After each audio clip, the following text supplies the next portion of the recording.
जय श्री राधे कृष्णा। आप सभी का एक बार फिर स्वागत है हमारे YouTube चैनल में। आइए सुनते हैं मार्गशीर्ष मास में पड़ने वाली गुरुवार महालक्ष्मी व्रत कथा। मार्गशीर्ष यानी कि अगहन मास में पड़ने वाले प्रत्येक गुरुवार को जितने भी गुरुवार होते हैं उतने गुरुवार महालक्ष्मी व्रत को रखा जाता है। इस व्रत को रखने से माता लक्ष्मी की असीम कृपा प्राप्त होती है, जिससे कि धन धान्य सुख संपत्ति यश विद्या आदि सभी मनोरथों को माता लक्ष्मी पूर्ण करती हैं तथा दुख और कष्टों का निवारण करती हैं और सुख समृद्धि का आशीर्वाद प्रदान करती हैं। महालक्ष्मी का व्रत, यह व्रत कोई भी कर सकता है। मार्गशीर्ष के महीने में जो कि प्रत्येक गुरुवार को माता लक्ष्मी का पूरे विधि विधान से पूजन किया जाता है। सुबह और शाम के वक्त इस दौरान माता लक्ष्मी की कथा का श्रवण करना चाहिए और माता का पूरे विधि विधान के साथ पूजन करना चाहिए और फिर अंतिम गुरुवार के दिन व्रत का उद्यापन करना चाहिए। इससे माता लक्ष्मी अति प्रसन्न होती हैं और अपनी कृपा प्रदान करती हैं। तो आइए सुनते हैं मार्गशीर्ष मास गुरुवार महालक्ष्मी व्रत कथा। तो आइए प्रेम से बोलिए महालक्ष्मी माता की जय, गणेश भगवान की जय, भगवान विष्णु की जय, सर्व देवी देवताओं की जय। श्री महालक्ष्मी माता के अनेक रूप तथा नाम हैं। भूतल में वे छाया, शक्ति, तृष्णा, शांति कही जाती हैं। लज्जा, श्रद्धा, कांति, वृत्ति, स्मृति, दया, तुष्टि, माता अधिष्ठात्री एवं लक्ष्मी के रूप में स्थित हैं। उन्हें प्रणाम करते हैं। कैलाश पर्वत पर पार्वती, क्षीर सागर में सिंधु कन्या, स्वर्गलोक में महालक्ष्मी, भूलोक में लक्ष्मी, ब्रह्मलोक में सावित्री, ग्वालों में राधिका, वृंदावन में राजेश्वरी, चंदनवन में चंद्रा, चंपक वन में गिरजा, पद्मवन में पद्मा, मालती वन में मालती, कुंदन वन में कुदंती, केतकी वन में सुशीला, कदम्ब वन में कदम्बमाला, राजप्रसाद में राजलक्ष्मी और घर घर में गृहलक्ष्मी इन विभिन्न नामों से पहचानी जाती हैं। इस तरह सर्वथा चारों ओर सर्वभूत में सुपरिचित माता श्री महालक्ष्मी की यह कथा है। अब हम इसका श्रवण पठन करेंगे। भारतवर्ष के सौराष्ट्र देश में द्वापर युग की यह कहानी हुई है। सौराष्ट्र में उस समय भद्रश्रवा नाम के राजा थे। वे बड़े पराक्रमी राजा थे। 4 वेद, 6 शास्त्र, 18 पुराणों का उन्हें ज्ञान था। उनकी रानी का नाम सूरत चंद्रिका था। रानी दिखने में सुंदर और सुलक्षणा थी तथा पतिव्रता भी थी। उन दोनों को 7 पुत्र तथा उसके बाद एक कन्या का वरदान मिला था। कन्या का नाम श्यामबाला था। एक बार महालक्ष्मी जी के मन में आया कि जाकर उस राजा के राजप्रसाद में रहें। इससे राजा को दुगनी धन दौलत की प्राप्ति होगी और वह इस धन दौलत से अपनी प्रजा को और सुख दे पाएगा। गरीब के घर अगर रहे और उसे धन दौलत प्राप्त हो तो वह स्वार्थी की तरह केवल अपने ऊपर ही खर्च करेगा। यह सोचकर श्री महालक्ष्मी जी ने बूढ़ी ब्राह्मण स्त्री का रूप धारण किया। हाथ में लाठी लिए लाठी के सहारे रानी के द्वार तक पहुंची। यद्यपि उन्होंने बूढ़ी औरत का रूप धारण किया था, पर उनके चेहरे पर देवी का तेज था। उन्हें देखते ही एक दासी सामने आई। उसने इनका नाम, धाम, काम, धर्म पूछ डाला। वृद्ध ब्राह्मणी का रूप धारित माता लक्ष्मी ने कहा, बालिके, मेरा नाम कमला है। मेरे पति का नाम भुवनेश है। हम द्वारिका में रहते हैं। तुम्हारी रानी पिछले जन्म में एक वैश्य की पत्नी थी। वह वैश्य गरीब था। दरिद्रता के कारण हर रोज घर में झगड़े होते थे तथा उसका पति रोज उसे मारता था। इन बातों से तंग आकर वह घर छोड़कर चली गई तथा जंगल में खाली पेट भटकने लगी। उसकी इस दुर्दशा पर मुझे दया आई। तब मैंने उसे सुख संपत्ति देने वाली श्री महालक्ष्मी जी की कथा सुनाई।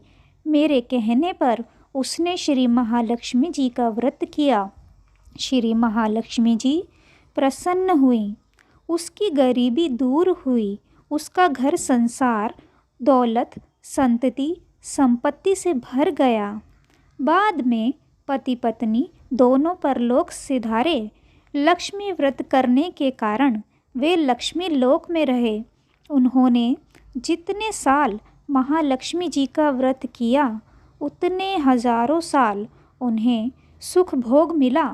इस जन्म में उसका जन्म राजघराने में हुआ है, परंतु वह श्री महालक्ष्मी जी का व्रत करना भूल गई है। उसे यह याद दिलाने में यहाँ आई हूँ। बुढ़िया की बातें सुनकर दासी ने उन्हें प्रणाम किया तथा श्री महालक्ष्मी जी का व्रत किस तरह किया जाए इस बारे में पूछा। बुढ़िया रूप धारण किए हुए श्री महालक्ष्मी माता ने दासी को पूजा की विधि तथा महिमा बताई। इसके बाद वह दासी माता को प्रणाम कर रानी को बताने अंदर चली गई। राज वैभव में रहते हुए रानी को अपने ऐश्वर्य का बहुत घमंड हुआ था। संपत्ति तथा अधिकार की वजह से वह उन्मत्त हो गई थी।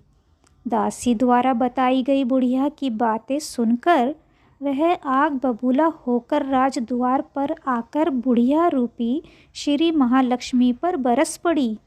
उसे यह मालूम नहीं था कि श्री महालक्ष्मी माता बुढ़िया का रूप धारण किए द्वार तक आई हैं, परंतु रानी का इस कदर रूखा बर्ताव तथा अपना अनादर देखकर माता ने वहाँ ठहरना ठीक नहीं समझा।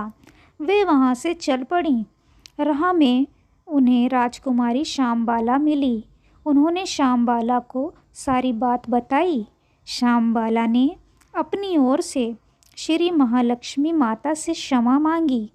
माता को उस पर दया आई। उन्होंने श्यामबाला को श्री महालक्ष्मी व्रत के बारे में बताया। उस दिन अगहन मार्गशीर्ष माह का पहला गुरुवार था। श्यामबाला ने परम श्रद्धा से श्री महालक्ष्मी का व्रत रखा। फलस्वरूप राजा सिद्धेश्वर के सुपुत्र मालाधर से उसका विवाह हुआ। वह धन दौलत ऐश्वर्य वैभव से मालामाल हो गई। पति के साथ ससुराल में आनंद से दिन बिताने लगी।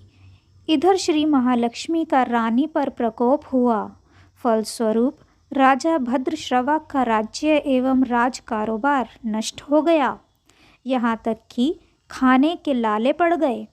ऐसी हालत में एक दिन रानी ने राजा से निवेदन किया, हमारा दामाद इतना बड़ा राजा है, धनवान है, ऐश्वर्यशाली है, क्यों ना उसके पास जाएं, अपना हाल उसे बताएं, वह जरूर हमारी मदद करेगा। इस बात पर राजा भद्रश्रवा दामाद के पास रवाना हुए। राज्य में पहुंचकर एक तालाब के किनारे थोड़ी देर विश्राम लेने के लिए ठहरे।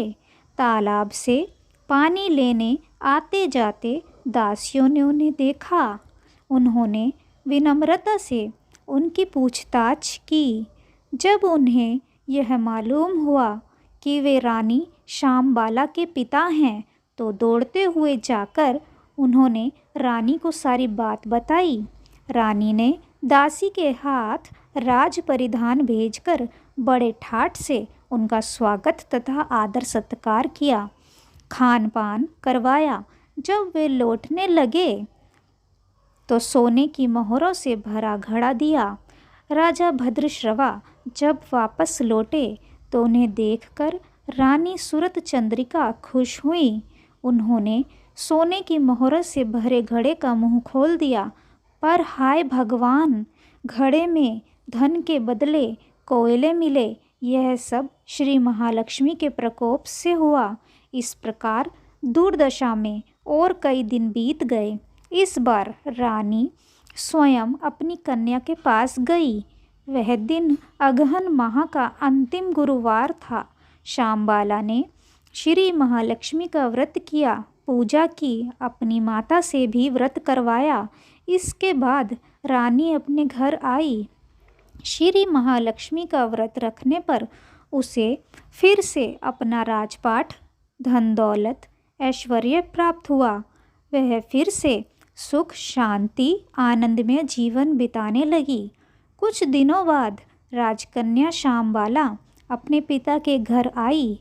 उसे अपने घर देखकर सूरत चंद्रिका को पुरानी बातें याद आईं।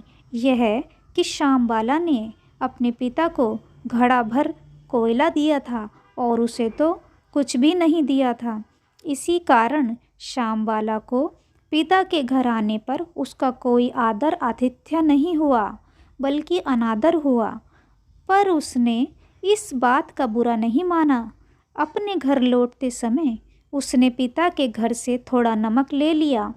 अपने घर लौटने पर उसके पति ने पूछा, अपने मायके से क्या लाई हो? इस पर उसने जवाब दिया, वहाँ का सार लाई हूँ। पति ने पूछा, इसका मतलब क्या हुआ?